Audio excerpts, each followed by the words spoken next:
샌디에고의 어떤 점들이 좋았나요?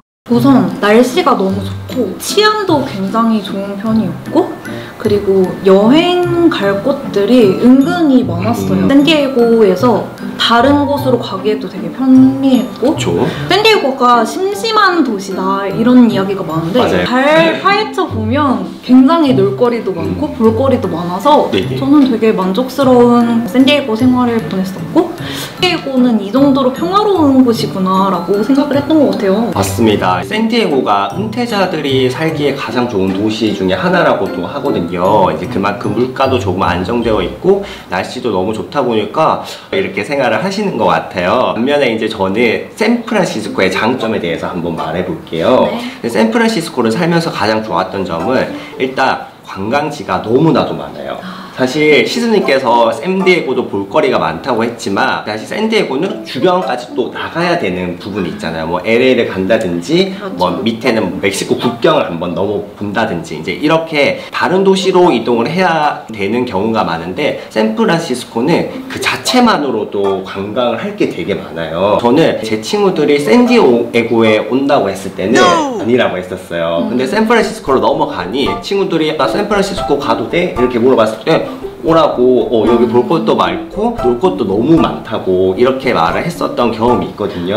확실히 친구를 대입하니까 확 와닿는 그쵸, 게, 저도 샌디에고에 친구가 놀러 온다고 하면 잠시만 내가 뭐 라스베가스 갔을 때와 이런 느낌이 있긴 하네요. 네네. 그래서 저는 샌프란시스코의 가장 큰 장점은 볼거리도 많고 놀 것도 많아서 경험할 게 너무나도 많은 부분이 저는 샌프란시스코의 가장 큰 좋았던 경험이었습니다. 샌디에고의 단점은 뭔가요? 아까 말했듯이 파티 애니멀들이 오면 심심해할 수 있어요.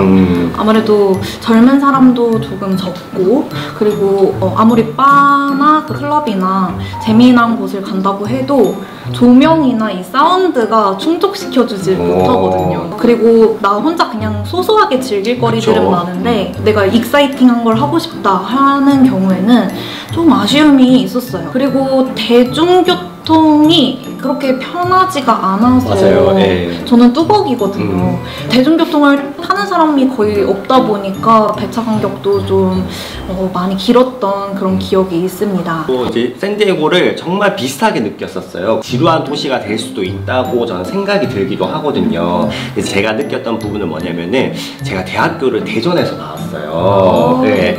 대전이 정말 살기 좋은 도시거든요. 그럼요. 평지에 뭐 강도 있고 뭐 박물관, 뭐 놀이동산 웬만한 거는 다 있어요. 근데 이게 크기가 작다 보니까 뭔가 재미가 없다는 도시라고 하면은 가장 먼저 떠오르는 게 아쉽지만 대전이기도 하거든요. 그래서 저는 이 샌디에고가 대전과 비슷한 도시가 아닐까 생각이 들었고, 날씨가 너무 좋긴 하지만 좀 덥기도 하다 보니 제가 동물원에 갔었는데 동물들도 더워서 지쳐 있더라고요. 네. 그래서 움직이는 거를 볼 수가 없는 거예요. 그래서 그만큼 사람들도 조금 축축 처질 수 있는 부분, 저는 이 부분이 샌디에고의 단점이라고 생각이 들었습니다. 샌프란시스코의 단점은 뭐가 있었나요? 샌프란시스코의 단점에 대해서 설명을 드리자면은 이제 샌디에고와는 정반대겠죠.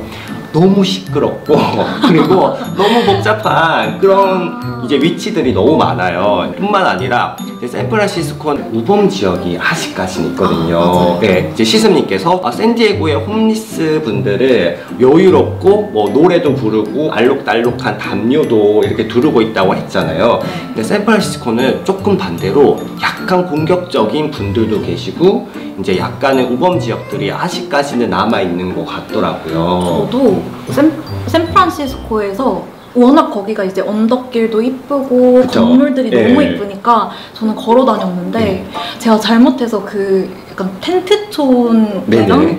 좀 그 어딘지는 기억이 안 나지만 그쪽으로 가서 다 흑인 분들이었고 이제 전 동양인 여자니까 계속 약간 쳐다보고 해서 예. 내가 뭔가 오면 안 되는 곳이었구나. 이렇게 해서 갔던 기억이 있습니다. 맞습니다. 아직까지는 샌프란시스코에 이런 우범 지역이 있긴 한데 그래도 뭐 저희 웨스티 분들이 안전하게 다 갔다 오셨기 때문에 큰 걱정은 안 하셔도 될 것 같고요. 이제 두 번째 단점을 말씀드리자면은 뉴욕과 같은 대도시잖아요. 있어요. 그래서 물가가 비싸다는 부분은 참고를 해주시면 좋을 것 같습니다. 저는 이렇게 두 가지를 샌프란시스코의 단점으로 꼽아보았습니다. 샌디에고에서 꼭 가봐야 하는 추천지가 있나요? 만약에 크리스마스에 내가 샌디에고에 있다 추천드리고 싶은 두 군데가 있습니다. 한 군데는 징글벨 힐이라는 곳인데요. 저는 여길 처음에 갔어요. 처음에 가서 이제 딱 내렸는데 이 힐이 괜히 힐이라는 게 완전히 언덕 산이었고 그러다 보니까 거기는 드라이빙 코스였던 거예요.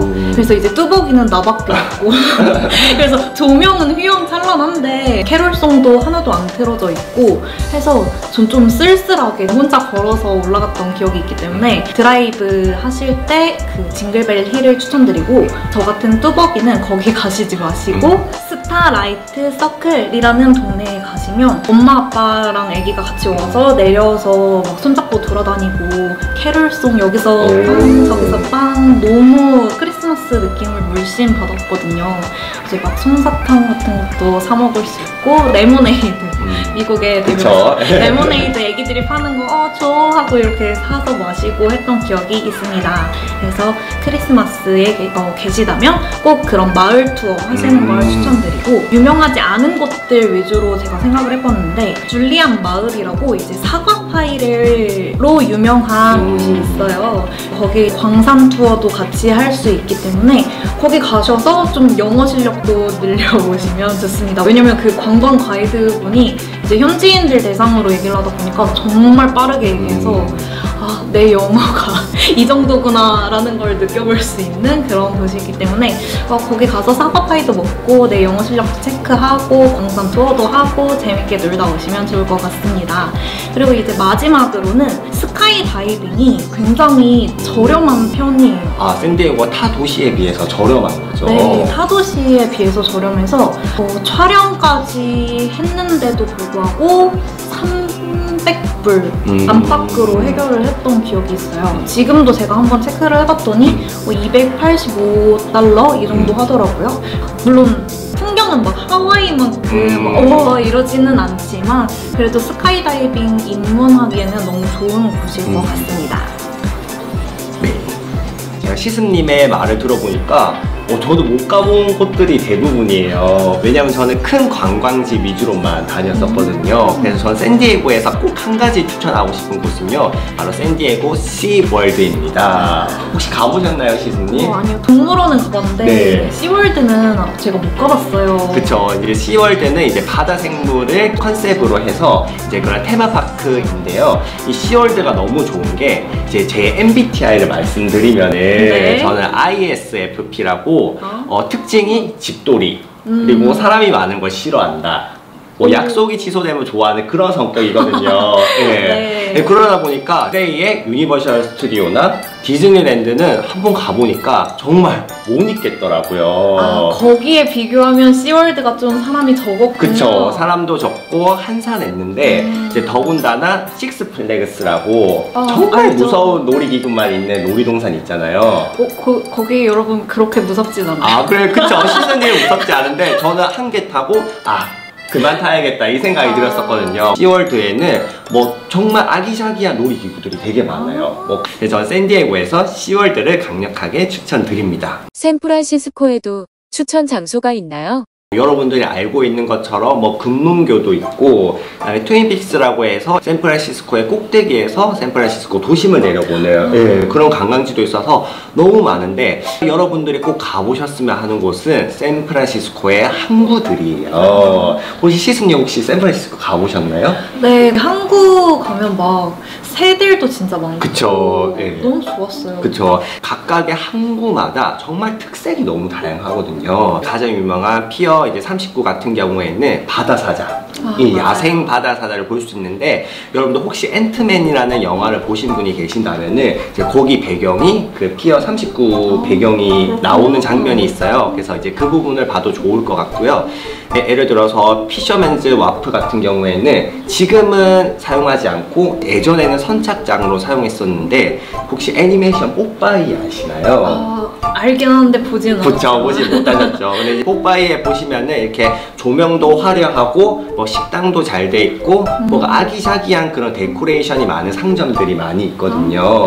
그래서 피셔맨즈 와프 같은 경우에는 이렇게 이쁜 상점들도 많고 애니메이션 같은 느낌을 받을 수 있는 곳이고요.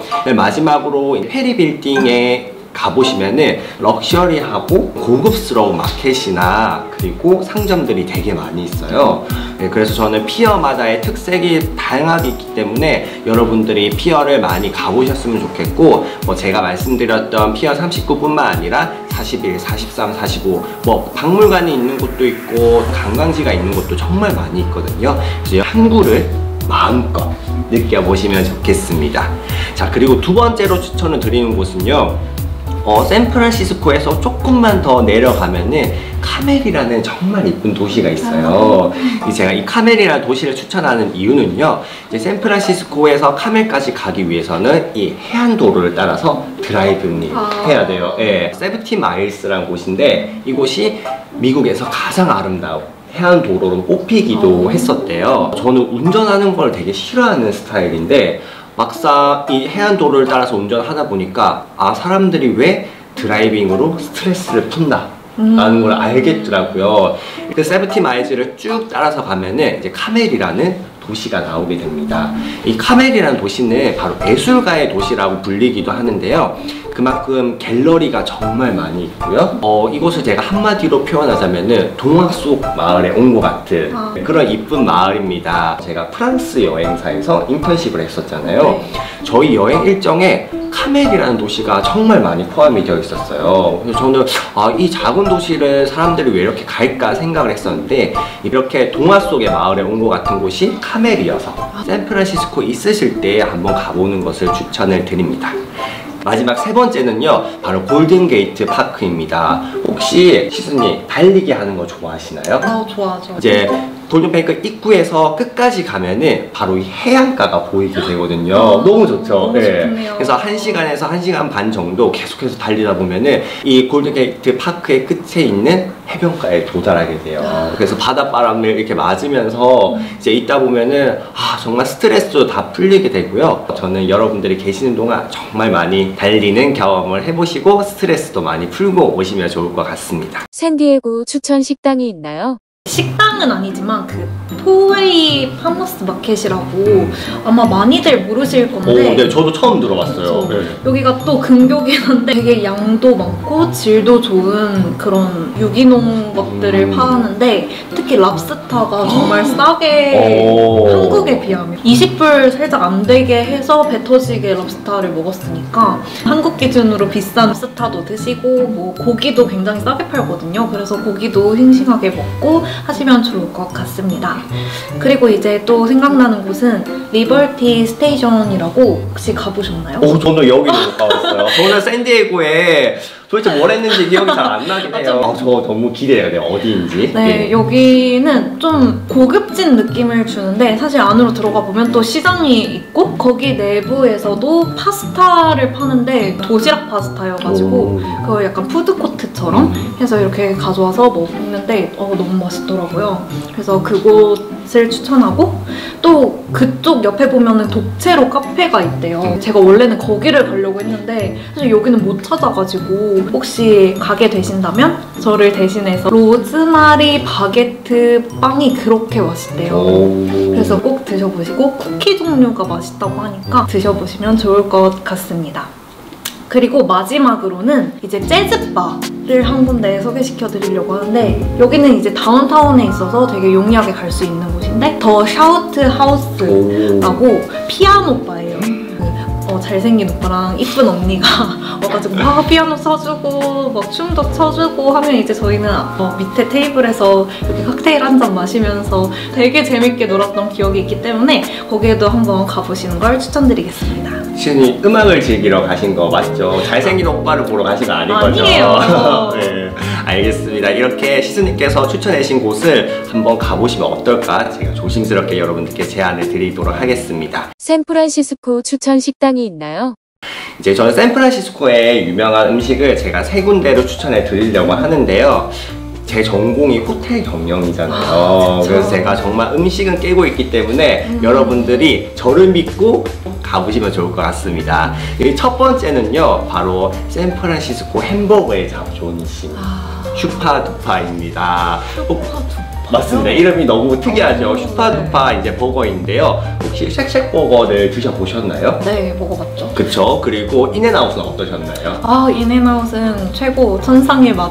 그쵸. 이 두 가지를 먹어보신 분은 이 두 가지가 최고인 줄 알죠. 하지만 제가 감히 조심스럽게 말하지만은 슈파두파가 미국 최고의 햄버거가 아닐까 생각을 하고 있습니다. 어떻게 다른가요? 네, 일단 쉑쉑도 제가 먹어봤고 인앤아웃도 먹어봤는데 이제 슈파두파는 야채도 더 신선하고 고기 맛이 더 잘 난다고 해야 될까요? 그다음에 그 씹히는 식감이 정말 인앤아웃이랑 쉑쉑버거라는 조금은 다른 것 같아요. 네, 그 사이드로 나오는 감자튀김이나 또 거기서는 피클을 이렇게 슬라이스 길게 해서 주거든요. 저는 이 피클도 너무나도 맛있었거든요. 제가 친구들을 다 먹어봤을 때 단 한 명도 실망하지 않았던 햄버거였습니다. 그리고 두 번째 레스토랑을 추천드릴게요. 이 두 번째 레스토랑은 브런치 가게예요. 저희 한국에도 서울에 뭐 호텔 3대 뷔페 혹은 뭐 3대 냉면 뭐 이런 거 많이 붙이잖아요. 네. 이 샌프란시스코에도 샌프란시스코에 3대 브런치 가게가 있어요. 그래요? 네, 이제 그 중에서 스택스라는 곳을 제가 강력하게 추천을 드리고 싶습니다. 세 번째로 추천해 드릴 레스토랑은 바로 미슐랭 가이드에 올라와 있는 레스토랑입니다. 이제 아시다시피 가격이 너무 비싼 거예요. 그래서 제가 어디를 가볼까, 내가 갈 수 있는 곳이 없을까 하다가 한 곳을 딱 찾았는데 바로 필모어 스트리트에 위치한 스테이트 벌드 프로비전이라는 곳이에요. 미슐랭 가이드 원스타를 받은 레스토랑인데요. 이 가격에 이 음식을 즐길 수 있는 이유는요, 바로 코스 요리가 아니기 때문이에요. 각각의 셰프들이 자신의 요리를 만들어요. 그리고 이 요리를 카트에 끌고 다니면서 파는 거예요. 어머. 네. 물론 50불, 60불 하는 그런 단품 요리도 있었지만은 뭐 적게는 20불짜리 요리도 있었어요. 그래서 저는 운이 없는 학생이더라도 한 번쯤은 미슐랭 가이드 레스토랑을 가보고 싶은데 라고 하면은 이곳이 정말 최선의 선택이 아닐까 싶었었고요. 우리 주머니가 너무 가벼운 웨스티들한테 제가 강력하게 추천을 해드리도록 하겠습니다. 어떤 사람에게 샌디에고, 샌프란시스코를 추천하나요? 저희가 샌디에고와 샌프란시스코에 대해서 계속해서 알아봤잖아요. 네. 혹시 시스님은 어떤 분들이 샌디에고에 오면은 정말 잘 지낼 수 있을 것 같고, 또 어떤 분들은 약간은 샌디에고와는 맞지 않는 성격을 가지고 있을 거라고 생각이 드세요? 일단 만약에 내가 스몰 토크에 좀 자신이 있다, 난 스몰 토크 하는 거 좋아해 하시는 분들은 오히려 샌디에고를 강력하게 추천드립니다. 왜냐면 저 또한 스타벅스에 앉아있다가 옆에 사람이랑 이야기하다가 연락처를 교환해서 현지 친구 사귀고, 그냥 길 가다가 같은 방향이길래 이야기하다가 또 연락처 교환하고 이런 식으로 친구들을 되게 많이 사귀었어요. 그래서 스몰 토크로 좀 친구를 사귀고 싶으신 분들은 샌디에고를 추천하지만, 좀 다양한 인맥을 원한다, 좀 다양한 가치관을 지닌 사람들을 원한다 하시면 조금은 샌디에고는 약간 비슷한 분위기가 있는 것 같아요. 좀 평화롭고 약간 느긋하고 그냥 야 즐겨 약간 이런 느낌이기 때문에 뭔가 하는 일도 되게 비슷하셨던 것 같고, 근데 샌디에고가 업종이 그렇게 막 엄청 다른 편은 아니니까. 네. 이제 저희 경험에 비추어 봐도 인턴십 자리가 그렇게 많은 곳은 아니었던 도시였잖아요. 맞아요. 그렇기 때문에 다양한 인맥을 원해 하시면 다른 도시를 가시는 것도 하나의 방법일 것 같습니다. 저는 샌프란시스코에 대해서 마지막으로 한번 말을 해볼게요. 이 샌프란시스코는 관광지로도 너무 유명하지만은 이제 실리콘밸리와 같이 테크 기업들이 많은 걸로 유명하잖아요. 그래서 저는 그런 쪽에 친구들을 샌프란시스코에 있다는 것만으로도 좀 많은 기회가 오지 않을까 생각이 들었었고요. 두 번째로는 다양하고 많은 경험을 하고 싶다면 샌프란시스코가 최고의 선택 중 하나가 아닐까 생각이 들어요. 저는 이제 여러 호텔을 다니는 것을 좋아했고, 이제 호텔 로비도 궁금하고, 또 한국에 들어와 있지 않은 호텔 브랜드를 좀 많이 탐험해보고 싶었거든요. 샌디에고 같은 경우에는 오히려 서울보다도 브랜드 수도 적고 우리가 소위 말하는 5성급 호텔들의 종류가 많진 않았어요. 근데 막상 샌프란시스코에 가보니 제가 인터넷으로만 봤던 정말 럭셔리한 브랜드들의 호텔들이 너무 많이 있더라고요. 다양한 경험을 하고 싶다면은 샌프란시스코에 가는 것을 너무나도 추천드리고요. 그리고 샌디에고는 확실히 샌프란시스코보다 더워요. 네, 그래서 저는 조금이라도 더 시원한 기후를 원한다면은 샌프란시스코도 최고의 대안이 될 수 있지 않을까 생각이 많이 들었습니다. 저희가 지금까지 이제 샌디에고와 샌프란시스코에 대해서 알아봤는데요. 저희보다 더 많은 경험을 하신 사실 웨스티 분들도 분명히 있을 것 같거든요. 그런 분들이 있으시다면은 여러분들이 가지고 있는 많은 정보를 이 댓글창에 남겨주시면은 너무나도 좋을 것 같습니다. 그러면은 웨비 웨스트 분들한테도 정말 도움이 되고 여러분들이 한번 써보시면은 그때 그 감정, 그쵸? 느낄 수 있어요. 시즈니까 제가 지금 느끼고 있는 그때 그 감정을 다시 한 번 더 느낄 수 있을 것 같습니다. 그럼 저희는 여기서 인사드리고요. 다음에 또 좋은 영상으로 인사드리도록 하겠습니다. 안녕!